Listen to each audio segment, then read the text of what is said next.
30 वर्षांनी असा सुवर्ण काळ, असा सुवर्ण योग जुळून येणार आहे की 5 राशींना अडकलेले पैसे मिळू शकतात, सरकारी फायदा होऊ शकतो, आर्थिक भरभराट होऊ शकते.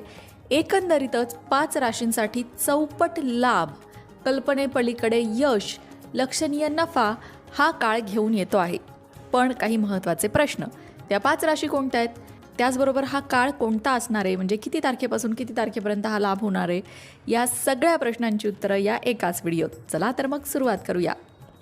2026मध्ये शनी नक्षत्र गोचर करणारे, तसंच शनी अस्त उदय असे चलन बदल सुद्धा करणारे आणि असं म्हटलं जातं आहे की याचाच 7.5 किंवा ढिया अडीचकी अशा सगळ्या गोष्टींचा प्रभाव ज्या राशींवर सुरू आहे त्या राशींना याचा अतिशय लाभ होणार आहे. नफा फायदा होणार असून यश, प्रगती आणि भरभराट बघायला मिळू शकतं.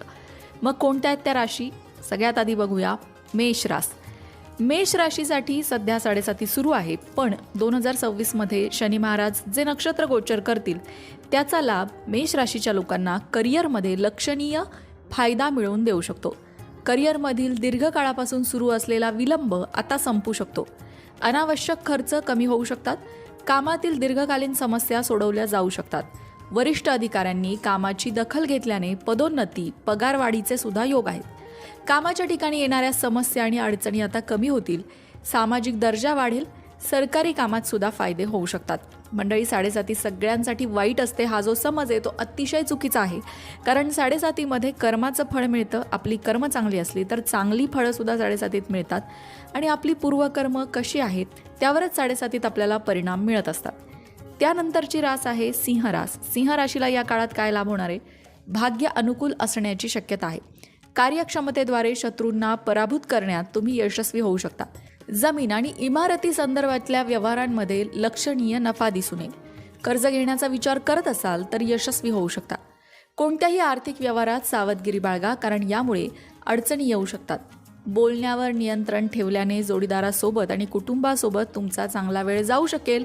पण सिंह राशीच्या लोकांना अतिस्पष्ट बोलण्याची सवय असते. अगदी जवळच्या व्यक्ती असू द्या नाहीतर दूरच्या व्यक्ती, फटकन तोंडावर बोलून स्पष्टपणे हे मोकळे होतात, पण त्याचा परिणाम नातेसंबंधांवर होत असतो आणि या काळात तो जरा तुम्हाला कंट्रोल करावा लागेल. तुमच्या भावना थोड्या वेगळ्या पद्धतीने व्यक्त कराव्या लागतील, जेणेकरून समोरच्याच्या भावना दुखावल्या जाणार नाहीत.